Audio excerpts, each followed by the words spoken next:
Assalamu alaikum guys, welcome back. I hope you will be fine and sound. So I'm again here, okay, and I hope that you will be going through the lectures, okay. If you get any problem, okay, you can contact me. And last lecture that it was like 8th lecture. Yes, the last lecture was the 8th lecture, and now it's going to be like a 9th lecture of chapter number 1. So let me write the lecture number. First of all, I'm gonna write chapter number 1, okay, then it's lecture number 9. ठीक है बेटा. और last time I was going through communication media. Last time I was going through communication media, and I was left with 3 parts. So the first part that I was left is the financial documents. बेटा कौन सा we are left with financial documents, emails and electronic bulletin boards. जी बेटा. So financial documents. जी, ये financial documents बेटा हमारी ज़िंदगी का बड़ा सबसे जो इम्पोर्टेंट डॉक्यूमेंट्स आई मस्ट से, हमारी ज़िंदगी जो सबसे इम्पोर्टेंट डॉक्यूमेंट्स होते हैं. बाकी डॉक्यूमेंट्स हों या ना हो, लेकिन you love to have the financial documents with you. Okay, if I talk about like जो पैसे आपके पास, फाइनेंस होता है बेटा पैसा बेसिकली, और हर वो चीज़ जो पैसे के प्रूफ को शो कर रही होती है इस कॉल्ड द फाइनेंशियल डॉक्यूमेंट. ठीक है जी. सो हम जो पैसे के लेन देन को शो करते हैं उन्हें बोलते हैं फाइनेंशियल डॉक्यूमेंट्स, जिसमें भी कोई ट्रांजैक्शन, कोई पैसे की किसी ट्रांजैक्शन का कोई प्रूफ हो कि यहाँ से पैसे इसके पास ट्रांसफ़र हुए हैं या इसके पास इतने पैसे हैं. वो जो डॉक्यूमेंट, वो जो किसी की वेल्थ को शो करता है या किसी बिजनेस की सेल को शो करता है या उसके पैसे को शो करता है, तो that is called the financial document. ठीक है जी. So these documents can include both internal documents भी होते हैं और एक्सटर्नल डॉक्यूमेंट्स भी होते हैं. इंटरनल डॉक्यूमेंट्स जो होते हैं वो ज़रा कॉन्फिडेंशियल होते हैं, you don't want to discuss with other people. लेकिन जो एक्सटर्नल डॉक्यूमेंट्स फाइनेंशियल वो आप सबसे डिस्कस करते हैं. जिस तरह बिजनेस में होता है कि हमारी फाइनेंशियल स्टेटमेंट्स होती हैं, क्योंकि आप 3 तरह की फाइनेंशियल स्टेटमेंट्स होती हैं जो हम डिस्कस करने वाले हैं, जो आप अकाउंटिंग में पढ़ेंगे आगे चल के इंशाल्लाह. कि जो बिजनेस अपनी इंफॉर्मेशन गवर्नमेंट को देते हैं, जो वो बिजनेस अपनी इंफॉर्मेशन इन्वेस्टर्स को देते हैं, वो फाइनेंशियल स्टेटमेंट्स के थ्रू देते हैं. वो इंफॉर्मेशन सबके लिए ओपन होती है, लेकिन कई ऐसी इंफॉर्मेशन होती है जो कंपनी के अंदर ही रहती है, जो कॉन्फिडेंशियल इंफॉर्मेशन होती है, वो इंटरनल डॉक्यूमेंट्स होते हैं. So these documents can include both internal, for example forecast and analysis for assisting with purchasing and sales strategies. कुछ ऐसे डॉक्यूमेंट्स होते हैं, मतलब वो जो इंटरनल डॉक्यूमेंट्स होते हैं उसकी बेस पे आप सेल्स की प्रेडिक्शन करते हो, अपनी बिजनेस की फोरकास्टिंग करते हो कि अगर हमें पिछले महीने इतनी सेल हुई या पिछले महीने में इतना लॉस हुआ, तो अब नेक्स्ट महीने हमारी क्या फोरकास्टिंग है. तो ये आपको फोरकास्टिंग प्रेडिक्शन, फोरकास्टिंग बेटा होता है कि फ्यूचर में जाकर थोड़ा प्रेडिक्ट करना कि फ्यूचर में आपके साथ क्या होने वाला है with respect to the financial position. Analysis for assisting with purchasing and sales, तो उसकी बेस पे आपने फ्यूचर में कितना परचेज करना है या कितना आपका सेल होगा, वो आप इंटरनल डॉक्यूमेंट्स की बेस पे करते हो. ये मोस्ट लाइकली आप डिस्क्लोज नहीं करते, जिसकी बेस पे आप डिफरेंट प्लानिंग करते हैं, डिफरेंट मार्केटिंग करते हैं, डिफरेंट स्ट्रेटजीज बनाते हैं. And external, for example annual reports and account, जो हम सालाना रिपोर्ट बनाते हैं वो हमने गवर्नमेंट को प्रोवाइड करनी होती है, क्योंकि गवर्नमेंट पे टैक्स कलेक्ट करना होता है आपसे. और business plan for a bank loan application, या आपने अगर बैंक से लोन लेना है तो बैंक आप सारे फाइनेंशियल डॉक्यूमेंट मांगेगा कि आप पहले बिजनेस की डिटेल्स दें, अपनी नेटवर्थ दें, आपके पास ऑलरेडी कितने पैसे हैं, आपके बिजनेस में ऑलरेडी कितने पैसे हैं, आपके पास कौन सी प्रॉपर्टीज़ हैं. तो आपसे वो सारी इन्फॉर्मेशन डिमांड करते हैं. वो जो इन्फॉर्मेशन है वो that's called the business plan for a bank loan application. तो ये भी एक डॉक्यूमेंट होता है, फाइनेंशियल डॉक्यूमेंट, जो आपको प्रोवाइड करना होता है. So I hope you understood the financial documents. उसके बाद I am going through the email. You know it very well. Email is widely used, arguably overused, leading to drowning in. कहना ये चाह रहा है कि हम ईमेल को ज़रूरत से ज़्यादा ही इतने ड्राउन हो चुके हैं कि अगर हम कहीं फेस टू फेस भी बात कर सकते हैं, आपके कुलीग आमने सामने बैठे हुए, पर फिर उसको ईमेल कर रहे होंगे, क्योंकि हम जब हम बोल के बात करते हैं हमें उसका इतना प्रूफ नहीं रहता, क्योंकि लेकिन जब हम ईमेल कर देते हैं तो उसका प्रूफ होता है. तो आप आजकल जो बिजनेस कोरेस्पोंडेंसेस हो रही हैं, जो स्टाफ आपस में कम्युनिकेशन कर रहे हैं, जो एम्प्लॉइज आपस में कम्युनिकेशन कर रहे हैं, जो टॉप मैनेजमेंट लोअर मैनेजमेंट से बात करती है, लोअर मैनेजमेंट टॉप मैनेजमेंट से बात करती है, बिजनेस के कॉन्टेक्स्ट में बात कर रहे हैं, तो मोस्टली वो ईमेल के थ्रू करते हैं। ठीक है जी, ये कहना चाह रहा है कि हम इसको ओवर यूज कर रहे हैं, it's more than the required use throughout organization both internally and externally, formally and informally. हम इसको इंटरनल भी यूज कर रहे हैं और एक्सटर्नल भी यूज कर रहे हैं, फॉर्मली भी यूज कर रहे हैं और इनफॉर्मली भी यूज कर रहे हैं। ठीक है, often used internally for posting information such as instruction manuals and policies and procedures। ठीक है जी, हम जब हम इंटरनल ईमेल्स करते हैं तो उसमें मोस्टली आपको पता ही है कि गाइडलाइंस होती हैं, उसमें मैनुअल्स होते हैं, उसमें पॉलिसीज होती हैं जो स्टाफ को एक्सप्लेन की जाती हैं। जब स्टाफ ने रिपोर्टिंग बैक करनी होती है तो फिर भी वो ईमेल के थ्रू ही करते हैं। could also be adopted for external use for keeping customers up to date with product offerings, technical updates and other company information. ठीक है जी, सो जब हमने एक्सटर्नल कम्युनिकेशन करनी होती है तो लाइक कस्टमर्स को आपने अप टू डेट इन्फॉर्मेशन देनी है, जिस तरह से हम वो सब्सक्राइब कर लेते हैं।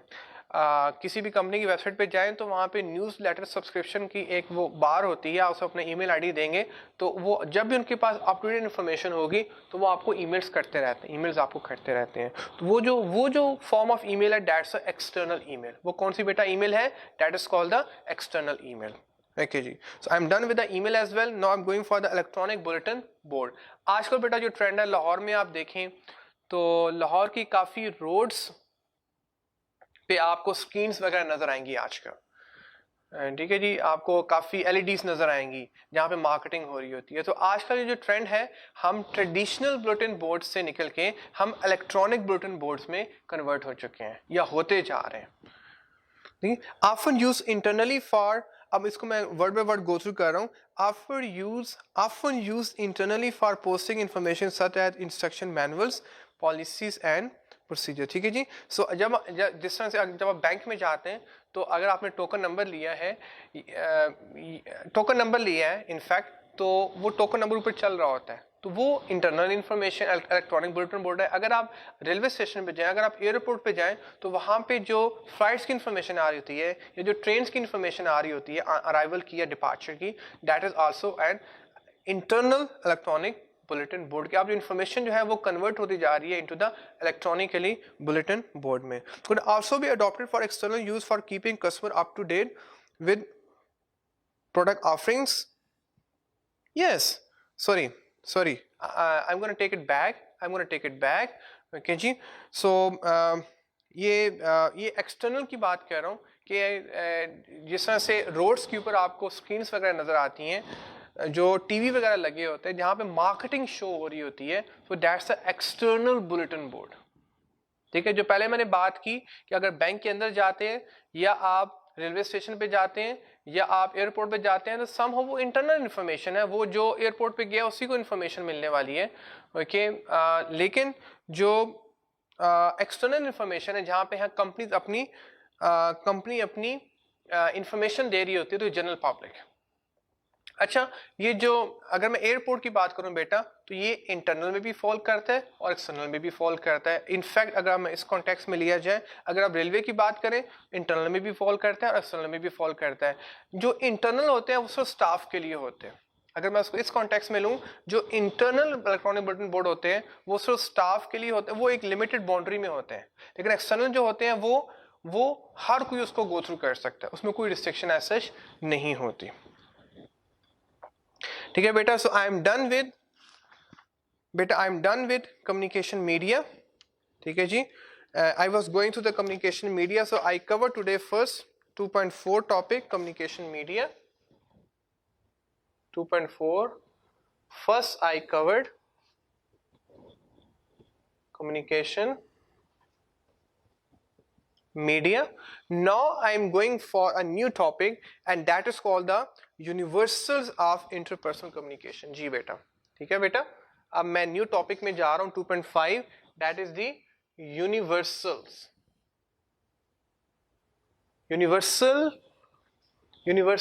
of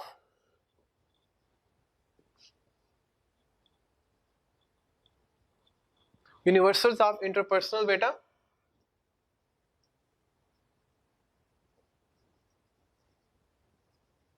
कम्युनिकेशन, ठीक है जी। सो अभी मैं जो गो थ्रू करूंगा आज का जो टॉपिक है, जो हम डिटेल में गो थ्रू करेंगे, that is the universals of interpersonal communication, ठीक है जी। आपको पहले भी आपको मैंने बताया था कि डेफिनेशन में उसका मतलब होता है या हेडिंग में ही उसका मतलब होता है। So try to go through the heading, उस यूनिवर्सल को अंडरस्टैंड करो कि यूनिवर्सल का क्या मतलब होता है। First go through the universal in detail. Universal is something that is applicable all over the universe, ठीक है। अब हम और वसीह पैमाने में बात कर रहे हैं और ब्रॉडर पर्सपेक्टिव में बात कर रहे हैं। यूनिवर्सल मीन मतलब you will go through that anything is sender and everything is receiver in this universe. वो उस कॉन्टेक्स्ट में बात को ले गया है, ठीक है जी।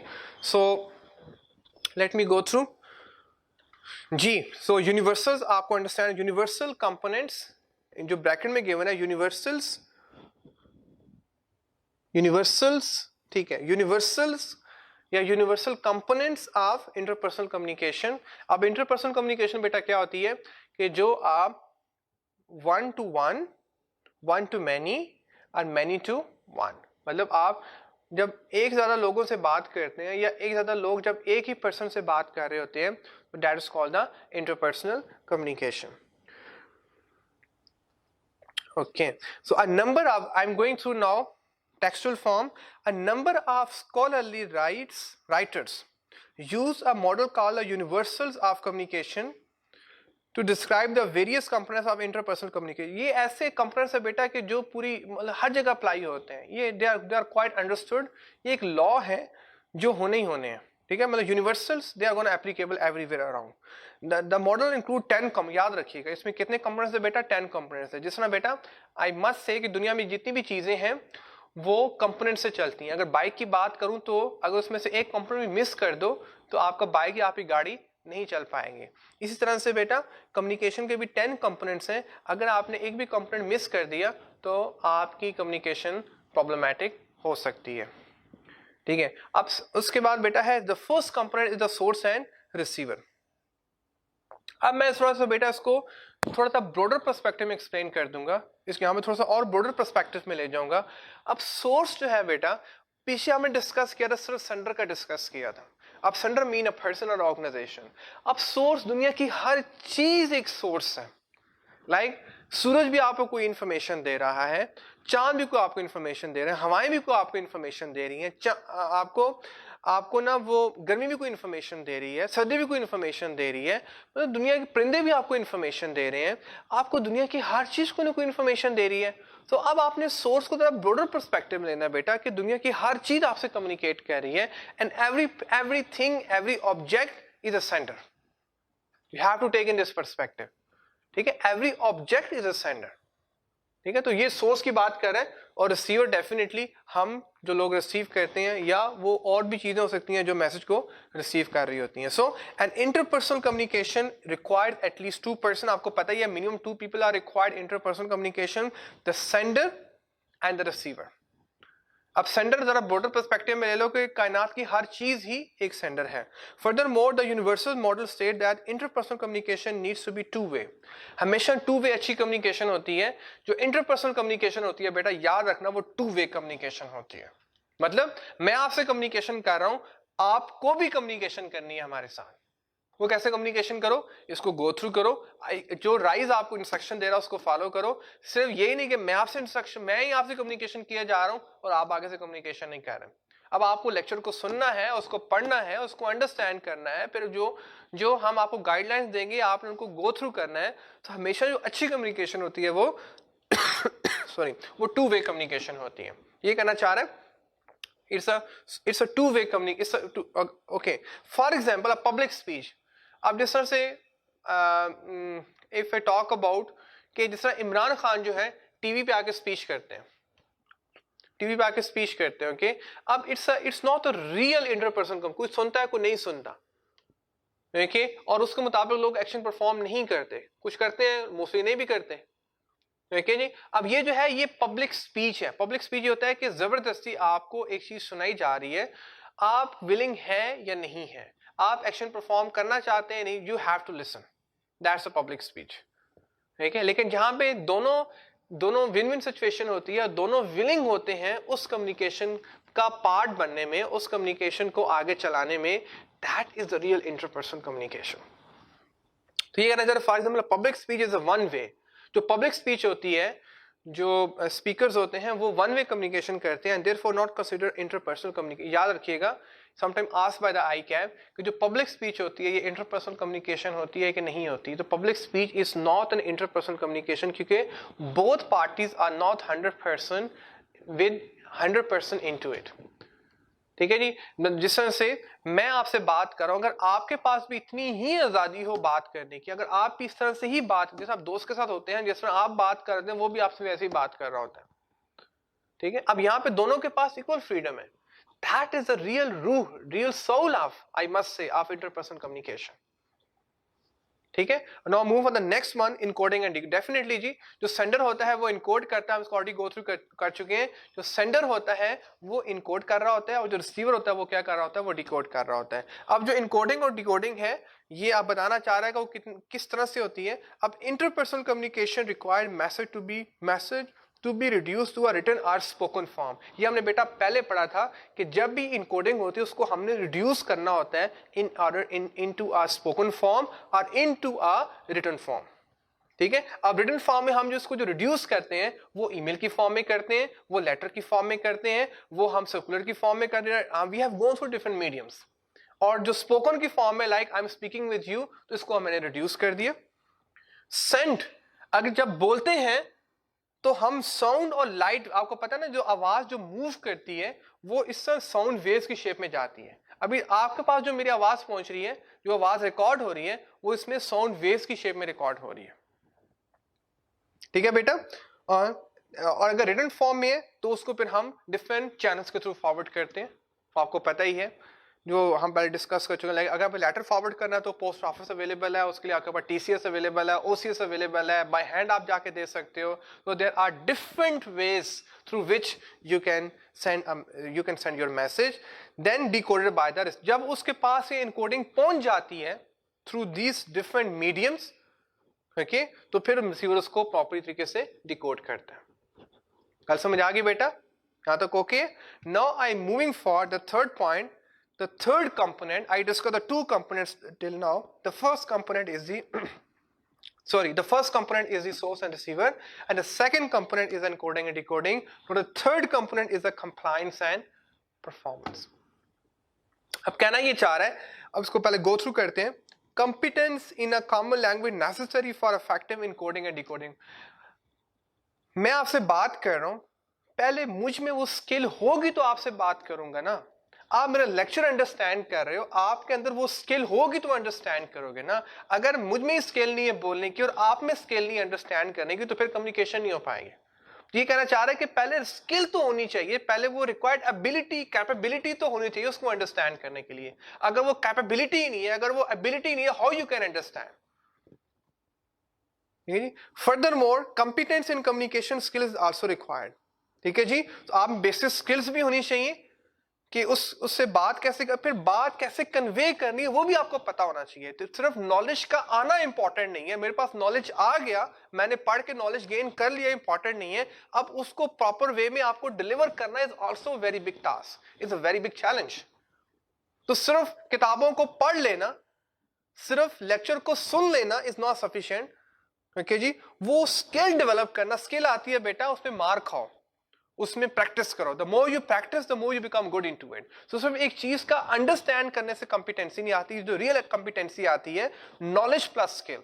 Knowledge plus skill. आप इल्म हासिल करो, फिर उसको अप्लाई करो, उस पर practice. The more you practice on it.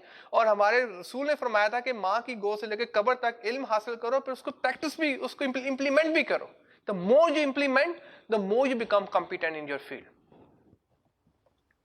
इसमें स्किल भी इन्वॉल्व हो जाए. For example, understanding the impact of the mode of addressive position. ठीक है.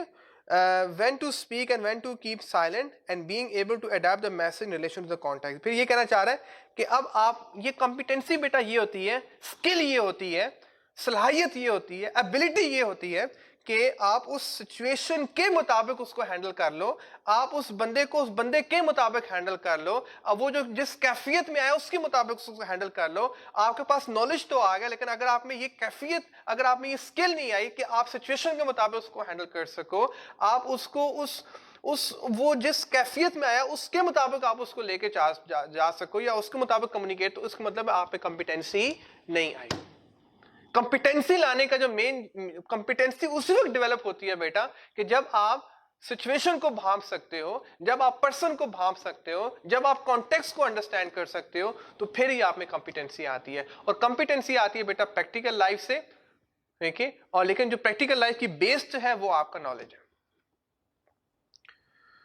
Okay, most of these skills are learn initially in a childhood then develop through our life. ये कहना चाह रहा है कि हम बचपन से लेके माँ की गोद से लेके कब्र तक हम ये स्किल कॉम्पिटेंसी डेवलप करते रहते हैं। एक चीज को अंडरस्टैंड करना इतना मुश्किल नहीं है, लेकिन कॉम्पिटेंसी इंसान कभी 100% परफेक्ट नहीं हो सकता। सारी जिंदगी भी लगा रहे, मैं सारी जिंदगी पढ़ाता हूं तो मैं उसमें perfection always some need always required some improvement.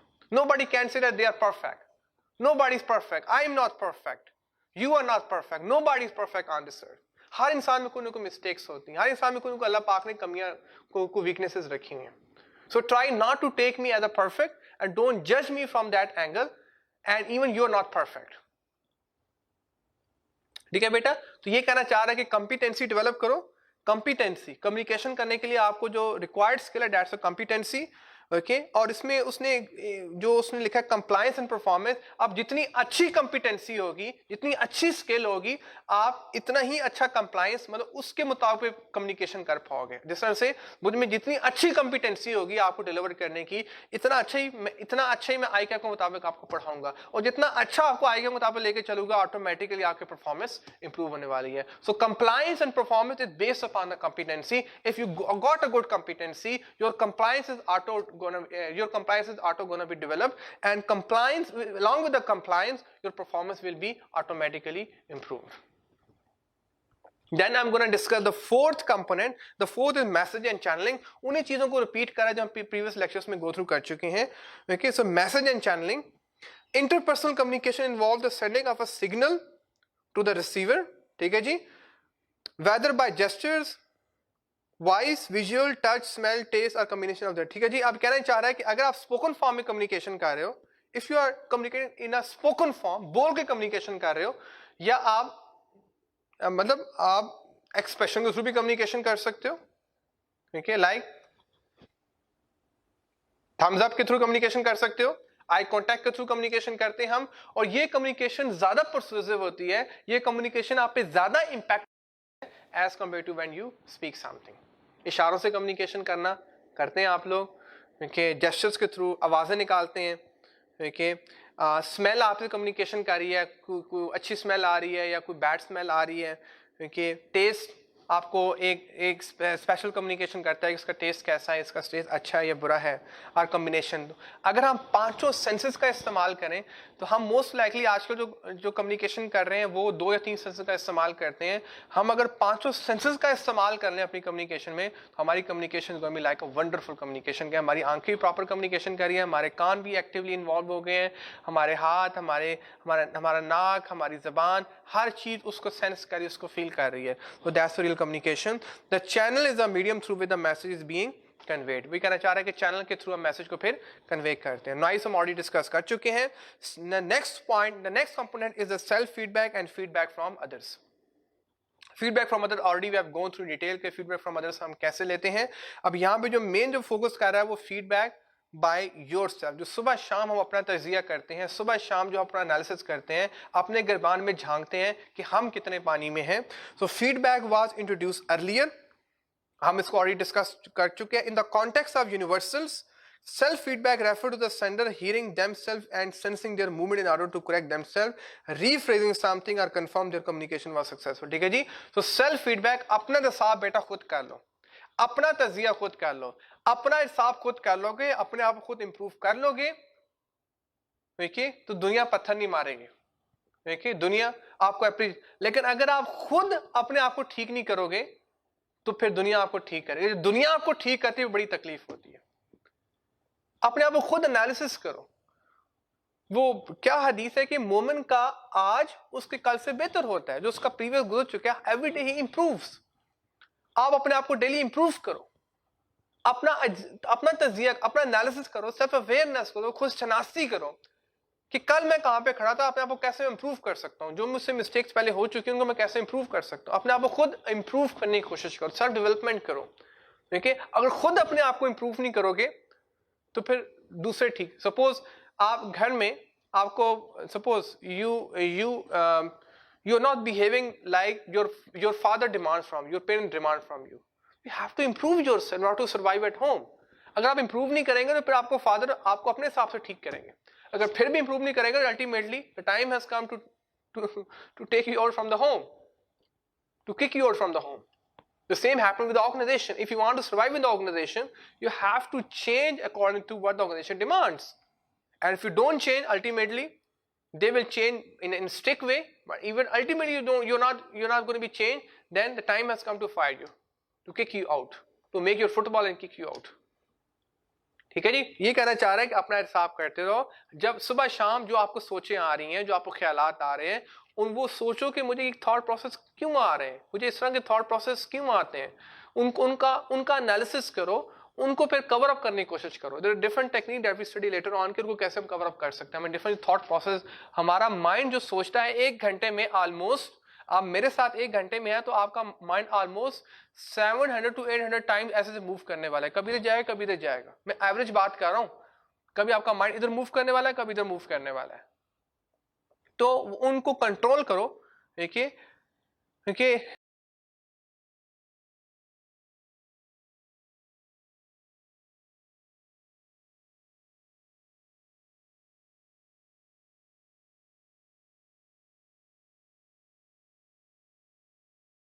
अपनी कम्युनिकेशन को खुद कंट्रोल करो। अगर ये आपको कंट्रोल करने लग पड़ी तो फिर आप इसका इम्प्रिजन बन जाओगे, इसके स्लेव्स बन जाओगे। फिर कम्युनिकेशन आपसे वो करवा देगी कि जो आप इमेजिन नहीं कर सकते। तो try to do communication, try to have control upon your communication, what you are thinking, how you are behaving, control, you require control upon yourself. Okay जी। So next context already we explain, let me explain again, already हम पूरा topic explain कर चुके हैं। So context refers to specific dynamics, dynamics होता है बेटा जो चेंज होते रहते हैं। डायनामिक्स हर लम्हे आपकी कैफियत चेंज हो रही है, आपका टाइम चेंज हो रहा है, आपका माहौल चेंज हो रहा है, आपकी प्लेस चेंज हो रही है। तो ये कहना चाह रहा है कि context refer to the specific dynamics that impact on the particular interpersonal communication. ठीक है जी, जो इंटरपर्सनल कम्युनिकेशन पे डायनामिक्स इंपैक्ट करते हैं वो कौन से? They include three dimension. यहाँ पे उसने 3 डायमेंशंस की, वहां पे उसने बेटा जो बात की है ना, वो कॉन्टेक्चुअल कंसिडरेशन की बात की है, याद रखना। पिछले टॉपिक में जो उसने बात की है 2.2 में कॉन्टेक्स्ट में कॉन्टेक्चुअल कंसिडरेशन की बात की। यहाँ पे वो बात कर रहा है, यहाँ पे जो बात कर रहा है बेटा वो डायमेंशंस की बात कर रहा है। डायमेंशंस की बात, फिजिकल डायमेंशंस, प्लेस की बड़ी इंपॉर्टेंस है। जैसी प्लेस होगी उसके मुताबिक हम कम्युनिकेशन करेंगे। Suppose where the communication takes place, schools versus funeral. आप स्कूल में आपकी कम्युनिकेशन बेटा डिफरेंट होने वाली है, जनाजे में आपकी कम्युनिकेशन डेफिनेटली डिफरेंट होने वाली है, पार्लर वर्सेस ऑफिस। अब जगह बड़ी मैटर करती है। जो ही आप जिस जगह पे पहुंचते हैं उसके मुताबिक आपकी कैफियत चेंज होना शुरू, उसके मुताबिक पर आपकी कम्युनिकेशन चेंज होना शुरू हो जाती है। तो सेकंड इज साइकोलॉजिकल, सोशल और साइकोलॉजिकल। सोशल बेटा होता है कि जब आप लोगों में होते हैं, ग्रुप में होते हैं, तो आप उस ग्रुप के मुताबिक बिहेव करना शुरू कर देते हैं। और साइकोलॉजिकल के जब आप किसी पर्सन के साथ होते हैं तो उस पर्सन के मुताबिक आप की कम्युनिकेशन चेंज होना शुरू हो जाती है। So this dimension include status, for example teacher versus people. ठीक है, टीचर के साथ उसकी साइकोलॉजी डिफरेंट है तो उसके साथ डिफरेंट में बात करने वाले हैं। लोगों से अगर मैं सोशल की बात करूं, पीपल की बात करूं, तो उनके साथ आप डिफरेंट तरह से कम्युनिकेट करने वाले हैं। मतलब जैसे जैसे लोग, जैसी गैदरिंग होगी, सोबत का बड़ा असर होता है बेटा। आप कहते हैं सोबत खरबूजे से खरबूजा रंग पकड़ता है, जैसे सोबत होती है उसके मुताबिक ही आपने कम्युनिकेशन करनी होती है। आप सोबत से कम्युनिकेशन, सपोज आप जनाजे में गए हैं तो वहां पे आप मजाक, हंसी मजाक नहीं कर सकते। और शादी हाल में गए तो वहां रोना धोना नहीं कर सकते आप। मतलब वहां पे खुशी वाला माहौल है और जनाजे में एक गमी वाला जो है ना वो इन्वायरमेंट है। तो उसके मुताबिक आपने you have to change yourself. And the roles and games people play, ठीक है जी, तो उसके मुताबिक आपने अपनी कम्युनिकेशन को मॉडिफाई करना है। देन टेम्पोरल, टेम्पोरल बेटा ये होता है कि आप हर वक्त हर तरह की कम्युनिकेशन नहीं कर सकते, आपको कुछ कम्युनिकेशन को होल्ड करना होता है। और जिस तरह से बेटा अगर आप अभी लेक्चर गो थ्रू कर रहे हो, अगर आपने व्हाट्सएप चेक करना है या फेसबुक या आपने कोई और काम करना है, आपने क्यूएम गो थ्रू करनी है, तो इसके बाद क्यूएम का टाइम आएगा या इससे पहले क्यूएम का टाइम होगा। अभी बीसी का टाइम है तो बीसी का ही टाइम है, ठीक है। अब इंग्लिश आप गो थ्रू कर रहे हैं तो फिर इंग्लिश का ही टाइम है, आप क्यूएम गो थ्रू कर रहे हैं क्यूएम का ही टाइम है। तो जिस टाइम पे जो काम डिजर्व करता है उसी काम को आप जगह दो, उसी काम पे फोकस करो। जब आप उस चीज से हट के आप उस पे फोकस करते हो, क्योंकि सपोज आप बीसी के लेक्चर में क्यूएम को सोचना शुरू कर दें, क्यूएम के लेक्चर में आप आईटी को सोचना शुरू कर दें, तो फिर इससे बात नहीं बनने वाली। तो ये कहना चाह रहा है the timing of the communication both in respect of the time of the day but also the time of the communication relative to the other things. ठीक है, कि आप दिन के आप सुबह के टाइम पे आपकी कम्युनिकेशन डिफरेंट होती है, दिन को डिफरेंट होती है, रात को डिफरेंट होती है। जो कम्युनिकेशन आप सुबह सुबह करते हैं वो आप दिन को 2-3 बजे नहीं कर सकते, और जो दिन को करते हैं वो आप रात को नहीं कर सकते। मतलब हमने कम्युनिकेशन के पैटर्न डिफाइन किए हुए, ठीक है, जो हर एक ने अपने हिसाब से डिफाइन किए हुए। But also timing of the relative, तो हमने एक टाइम भी डिफाइन किया होता है, किस टाइम पे हमने कौन सी, सपोज आपने खाना खाना है तो हमने तो टेम्पोरल डिफाइन किया हुआ है कि हमने 1 बजे लंच करना है, हमने 4-5 बजे चाय पीनी है। ये हमारा एक कल्चर जो है, हम टाइम टेम्पोरल पे ज्यादा चलते हैं, भूख है या नहीं है, मतलब वो जो टाइम हो गया उस टाइम में हमने कम्युनिकेशन वो कर देनी है, ठीक है जी। So for example after a break, ये मैं काम ब्रेक के बाद करूंगा, or telling a joke after delivering bad news, ठीक है जी। या मैं जो कोई बैड न्यूज शेयर करने वाला हूं तो उसके ऊपर जोक भी शेयर कर दूंगा ताकि लोग उस सैड कैफियत से निकल के जरा अच्छे मूड में आ जाए। आई hope you understood the 3 dynamics, 3 dimensions of the context, ठीक है। पहले जो हमने पढ़ा था बेटा वो कंसिडरेशन का हमने गो थ्रू किया था पहले, और यहाँ पे हम जो गो थ्रू कर रहे हैं वो डायमेंशंस का गो थ्रू कर रहे हैं। Then we are left with 3 points. Then we have the field of experience. Field of experience बेटा, field of experience। अब इसमें बेटा ये कहना चाह रहा है कि जिस शख्स का लाइफ का जितना एक्सपीरियंस है या उस फील्ड का जितना एक्सपीरियंस है उस हिसाब से कम्युनिकेशन करनी होती है। आप अपने हिसाब से कभी भी कम्युनिकेशन नहीं कर सकते। एक पर्सन उसका 10 ईयर का एक्सपीरियंस है तो आपको उसके लेवल पे आके सोचना पड़ेगा, और एक पर्सन जिसका अभी एक्सपीरियंस ही नहीं है, फ्रेश है, तो आपको उसके लेवल पे आके कम्युनिकेशन करनी पड़ेगी। हमारा प्रॉब्लम ये है कि हम जब बड़े हो जाते हैं तो हम अपना सारा एक्सपीरियंस छोटों से एक्सपेक्ट कर रहे होते हैं, या जब आपके पास सपोज 10 ईयर्स का जॉब का एक्सपीरियंस हो गया है तो हम वो 10 ईयर का एक्सपीरियंस एक फ्रेशर से डिमांड कर रहे होते हैं। That is not possible. आप अब इमेजिन करें कि जब आप फ्रेशर से, तो आप शायद उससे भी पैथेटिक होंगे, शायद आप उससे भी वर्स होंगे। तो इंसान जो एक्सपर्ट बनता है वो बनता है experience bring skills and skills bring ultimately competency that we discussed before. So this refer to the relative experience of the people who are communicating and must be taken into account to ensure communication is effective. So ये हमने उनका skill, हमने उनकी experience, कितना time उसमें खपा चुके हैं, कितना टाइम उसको वो उसमें लगा चुके हैं, देखिए वो हमने जरूर इसमें काउंट करना होता है। उसके मुताबिक फिर हमने कम्युनिकेशन करनी है। फॉर एग्जांपल ये अच्छी बात है कि बुक्स और एग्जांपल्स भी काउंट कर देते हैं ताकि आप इजी अंडरस्टैंड कर सकें। For example a qualified accountant who has completed all his training, उसके 4 साल उसका आर्टिकलशिप का पीरियड कंप्लीट हो चुका है, and who has completed all his training has experience of the task, they may be asking a trainee accountant to perform and can manage the trainee accordingly, ठीक है जी। अब एक चार्टर्ड अकाउंटेंट है, final chartered accountant है, सारी training complete कर चुका है, तो वो एक ट्रेनी से वो एक्सपेक्ट नहीं कर सकता जो अभी इनिशियली जो इसके भी इनिशियली अभी फॉर्म में आया है, जो ट्रेनिंग ले रहा है, तो वो अभी स्टार्टिंग फेज में। तो आपको जिस तरह से आप पहली के बच्चे से ये एक्सपेक्ट नहीं कर सकते कि वो 10th का जो है ना वो कवर कर ले आगे डायरेक्टली, क्योंकि तो आपको पहली के बच्चे को आपने एबीसी से स्टार्ट करना है, बिल्कुल आपने उसको रा से स्क्रैच से स्टार्ट करना है। तो ये कहना चाह रहा है कि उनके एक्सपीरियंस के जिस तरह मैं आपको पढ़ाना है तो मैं आपके लेवल पे आके पढ़ाऊंगा कि लाइक एएफसी लेवल। अब मैं अगर मैं कैफ में पढ़ाऊंगा तो फिर मैं थोड़ा सा अपने आप को अपडेट करूंगा, मेरी एक्सप्लेनेशन थोड़ी सी अपडेट होंगी, मेरे वर्ड थोड़े से अपडेटेड होंगे, थोड़े से एडवांस होंगे, थोड़े से कॉम्प्लिकेटेड होंगे। अभी मैं जो आपको लेके चल रहा हूँ वो आपके लेवल पे, I expect that you have this level to understand. क्या आपने एफएससी की है तो आपका ये लेवल तो होना चाहिए to understand. So where people have not shared the same experience, they will need to empathize empathize with other in order to share effective। ये बात बेटा याद रखिएगा कि एक वर्ड यूज होता है एम्पथाइज का। अब एम्पथाइज बेटा क्या होता है, एम्पथाइज आपको बेटा मैं बता देता हूँ एम्पथाइज वर्ड क्या होता है कि जहाँ पे एक्सपीरियंस सेम नहीं होता, ए एंड बी, ठीक है जी। अब एक एक्सपीरियंस है बेटा सपोज 10 years का, और इसका बेटा ये ही इज एब्सोल्युटली फ्रेश। इस एक्सपीरियंस के लिए 10 years का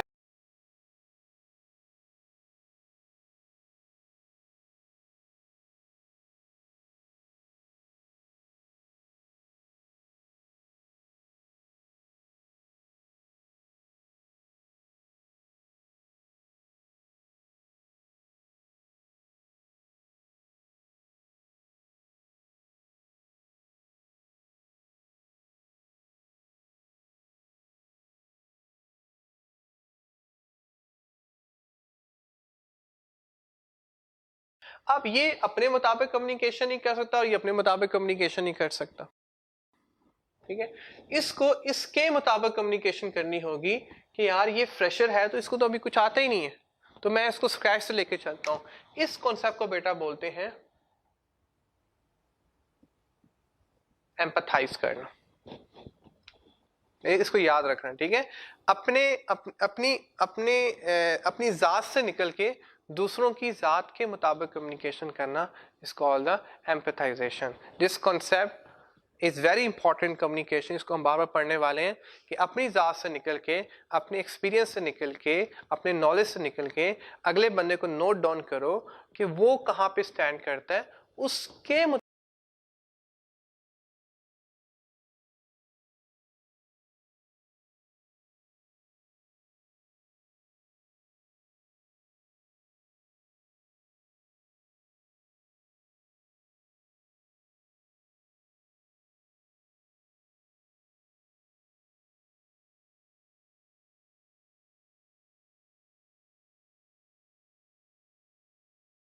करना इज कॉल्ड द एम्पथाइजेशन, ठीक है बेटा। सो हाँ, जितना आप अच्छा एम्पथाइज करोगे, जितना आप अच्छा एम्पथाइज करोगे, इतनी ही आपकी अच्छी कम्युनिकेशन, अगला the next person will feel so comfortable, so comfortable. क्योंकि आप उस जब बच्चे के साथ आप खेलते हैं तो आप कैसे खेलते हैं, क्या अपने लेवल पे आके खेलते हैं, क्या आप उससे क्रिकेट खेलेंगे, क्या आप उससे जैसे आप आपस में खेलते हैं ऐसे खेलेंगे, या बच्चे के साथ घोड़ा बन जाएंगे। तो that is a perfect example कि जब बच्चे के साथ हम घोड़ा बन जाते हैं और उसको कंधे बिठा के हम मूव ऑन कराते हैं, तो उसके मुताबिक हम बोलना शुरू कर देते हैं जैसे बच्चे बोलते हैं, तो that is the perfect example of the empathization, ठीक है जी। उसके बाद we have the concept of effect. Effects बड़ा इंटरेस्टिंग बेटा कॉन्सेप्ट है। इफेक्ट में ये कहना चाह रहा है बेटा कि आप जो भी बात कर रहे हो, हमने तो सबसे पहले पढ़ा था बेटा इम्पैक्ट। आप जो भी बात कर रहे हो या जो भी आप लिख रहे हो, उसका कोई ना कोई असर होना चाहिए। अगर उसका कोई असर नहीं हो रहा, देखिए, तो आप अपने वर्ड्स को ज़ाया कर रहे हो, अपना टाइम ज़ाया कर रहे हो, अपनी कम्युनिकेशन को आप वेस्ट कर रहे हो। देखिए, उसका आपकी ज़ात पे, क्योंकि आपने जो एक्शन परफॉर्म करना है, एक्शन आप तभी परफॉर्म करोगे जब उसमें आपकी ज़ात में इफेक्ट आए। इफेक्ट, जो बात दिल से निकलती है असर रखती है। मतलब इफेक्ट ये होता है कि वो बात आपके दिल में उतरे, यहां से वो बात आपके दिल में उतरे। अगर यहां पे बात जाएगी तो बात बनेगी, अगर यहाँ पे बात नहीं जा रही, अगर आपके दिल में वो बात नहीं जा रही, तो एक्शन परफॉर्म आप नहीं करोगे। तो इफेक्ट होता है कि सिर्फ कम्युनिकेशन नहीं करना, सिर्फ एक्सचेंज नहीं करना, बल्कि उसका कोई असर भी होना चाहिए, वो आपको मोटिवेट करे टू परफॉर्म सम एक्शन। उसका कोई असर होना चाहिए, आपकी बात में तासीर होनी चाहिए। देखिए, आप उन्हीं के सामने बात करो जो आपकी बात सुनने के लिए विलिंग है। अगर एक बंदा विलिंग ही नहीं है तो वो कभी भी आपकी बात से इफेक्ट नहीं होगा, ठीक है जी। तो this universal refers to the fact that interpersonal communication has an this sorry again, this universal refers to the effect that interpersonal communication has on someone.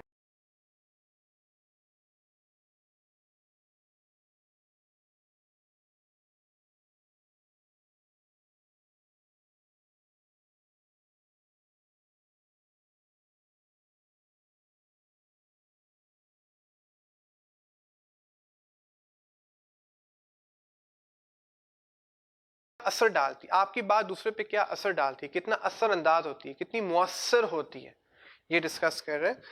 For example, that is all interpersonal communication has some kind of impact on each person. ठीक है, आप जब भी बात करें कुछ ना कुछ इम्पैक्ट तो होगा, या तो अच्छा होगा या बुरा होगा.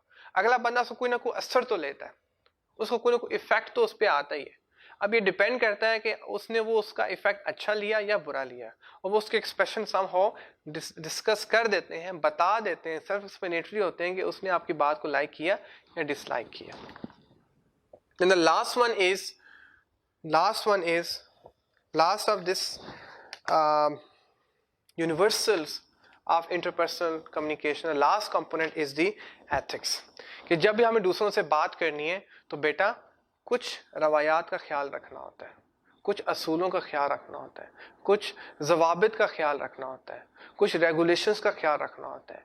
ऐवी बात नहीं कर देनी होती. जिस तरह से अगर आप एप्लीकेशन भी लिखते हैं, ओके, प्रिंसिपल को एप्लीकेशन लिखते हैं, बॉस को तो आप कितना आपको सिखाया जाता है, टू एप्लीकेशन, आप बॉस आप प्रिंसिपल एप्लीकेशन लिख रहे हैं, टू कॉमा डालें, द प्रिंसिपल, फिर कॉमा डालें. ये सारे एथिक्स हैं. एथिक्स होता है कि आपने कम्युनिकेशन किस तरह से करनी है, किन किन चीज़ों का ध्यान रखना है, ठीक है, वो कौन सी फॉर्मेलिटीज जिनको आपने उनको लेके चलना है आपने. This is called the ethics. So ethics are also very important. जिस तरह से मैं आपसे बात कर रहा हूँ, नो एथिक्स ये है कि आप मेरी बात को गौर से सुने. Okay, this is called the ethics. आप सपोज मैं क्लास में बेटा पढ़ा रहा हूँ और बच्चे जो है ना वो आपसे बात करना शुरू, this is against the ethics.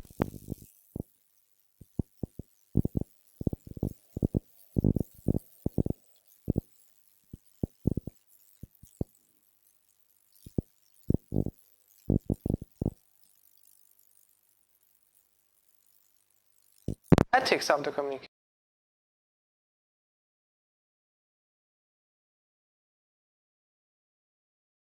Technology के जहाँ अच्छे फ़वायद हैं वहाँ उसके नेगेटिव इम्पैक्ट भी आ रहा है. और सबसे बड़ा जो इम्पैक्ट है, हमारे एथिक्स कंप्रोमाइज़ हो रहे हैं, हमारे फैमिली एथिक्स कंप्रोमाइज़, हमारे कम्युनिकेशन के एथिक्स कंप्रोमाइज़ हो रहे हैं.